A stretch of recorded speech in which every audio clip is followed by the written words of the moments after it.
nekk di ci yëngu daal dina ñuy taxawal front bu bees tuddee ko front de défense pour la liberté de la presse jamono ji kon ñoom li tax ñu taxawal ko amaana dañoo jàpp ni presse bi dañu leen a xañ seen àq ak seen yelleef ba tax na nag ñu daal di lëkkaloo doon benn ngir xeex liberté bi nga xam ni presse daf ko am bokk ci ay droit wam kon mi ngi noonu front bu bees daal di taxaw pour xeex xaw ma naka la ñuy xeexal état wala sénégalais yi en tout cas taxawal nañ ko muy front bu bees pour xeex seen ay liberté noo ko gisee. oui waaye presse bi c'est vrai que mu ngi traversé ay difficultés fan yi coupé nañu fii ay signal TFM coupé fii ay signal 7TV te ñun ñu yàgg ko dénoncé je l'ai dénoncé ici je l'ai dit que je ne suis pas d'accord pour ñu tëji télé ñu tëji signal télé.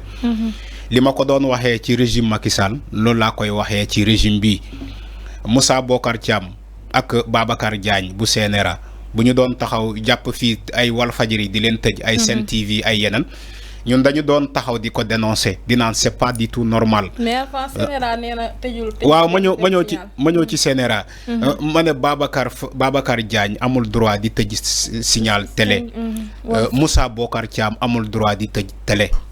donc loolu lay waxaate tey nañu bàyyi les signaux waruñu tëj télé waruñu tëj signal télé nañu bàyyi télé yi ñu émettre ça fait aussi partie de la démocratie ça fait partie aussi de la liberté de presse liberté de presse dafa exister mais attention encadré aussi par la loi il n'est pas dit que le journaliste am na sañ-sañ def lu ko neex déedéet journaliste dafa am lu ko tënk malgré la liberté qu'il a de diffuser l'information mais le journaliste dafa am lu ko tënk mooy le code de la presse dafa am ce qu'on appelle un code de la presse dafa am aussi ci la forme de communication dafa am aussi des chartes ci la communication donc le journaliste est tenté de respecter ces chartes là de respecter la loi parce que loi moo encadrer la liberté de presse loolu am na.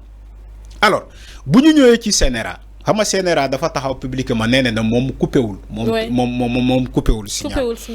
man dama doon sàkku ci CNRA mu wax sénégalais kan moo tëj. non CNRA xam na kan moo coupé waaye. non CNRA non la loi voudrait que CNRA bu waree coupé CNRA moo war a coupé. loi lii la wax. signal bu waree coupé bu ñu waree coupé signal loi dafa ne CNRA moo war a coupé. en tout cas loi lii la wax léegi bu ñu toggee 7TV ak TFM alors léegi bu ñu toggee ñu coupé 7TV ñu coupé TFM CNRA def sorti pour naan setal deram parce que CNRA sorti bu mu def pour setal deram pour naan sénégalais du man CNRA ma coupé signal yi léegi yow CNRA boo taxawee di naan sénégalais du man maa coupé mais yow xam nga ku coupé loolu laa wax fii Fallou démb CNRA moo gën a xam sénégalais kan moo coupé la preuve bu mu taxawee di naan ko je veux que tu rétablis ces signaux là rétablir ñu ko dañ ko rétablir CNRA xam na kan moo coupé CNRA xam nga ko pourquoi CNRA waxul sénégalais yi du man maa coupé mais diw moo coupé sëñ bi moo coupé wala TDS moo coupé pourquoi CNRA waxul lool il dit aux Sénégalais man damay seetal sama der man CNRA écoutez c'est pas moi qui a coupé qui est coupé donc ces signaux là c'est pas moi man CNRA c'est pas moi qui ai coupé ces signaux là allez chercher le coupable ailleurs vous les Sénégalais mais c'est pas comme ça bu fekkee CNRA nee na du moom moo coupé na wax Sénégalais kan moo coupé parce que moom xam na ko pourquoi il dit pas son nom.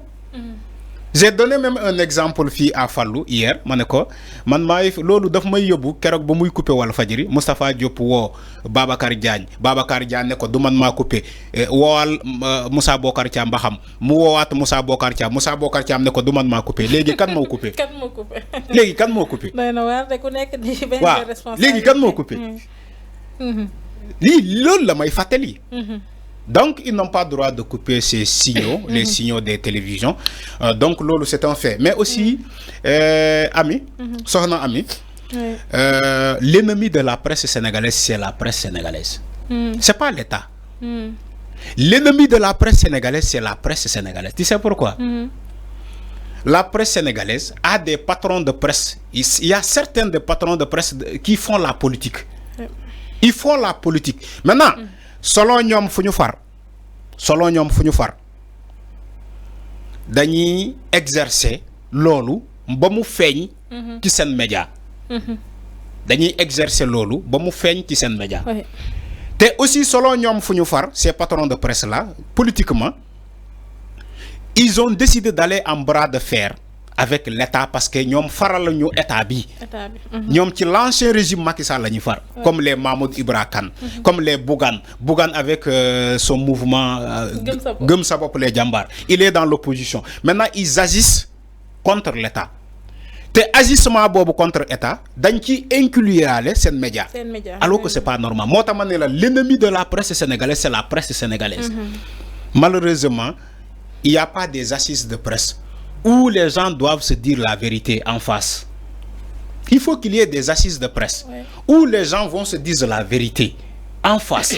Vous faites que yo patron de presse, tu veux faire la politique, tu es libre de faire la politique, mais laisse la presse tranquille. Tu laisses la presse tranquille. Tu vas faire ta politique librement. Regarde le cas de Madiambal Diagne. Madiambal Diagne, si on arrêté, il va manœuvrer pour que la presse ne soit pas. Supposant que c'est un journaliste qu'on a arrêté. Alors que le journaliste, un homme d'affaires, un affairiste d'État et un journaliste. Quelqu'un qui n'exerce pas sa fonction de journaliste, ou bien quelqu'un qui n'a pas été arrêté dans l'exercice de ses fonctions de journaliste, presse waru ko meuna jappalé. Presse waru ko meuna jappalé. Deful délit d'opinion, deful diffamation. Dañ ko jappé ci société SCI Pharaon. On a vu des journalistes qui taxaw di nan on soutient Madiambal Diagne. Il faut arrêter ce que vous faites. C'est malhonnête. Certains patrons de presse, ce qu'ils font, c'est honteux, c'est malhonnête. Il faut arrêter vos pratiques. Vous optez pour la politique, allez faire votre politique librement et laissez la presse.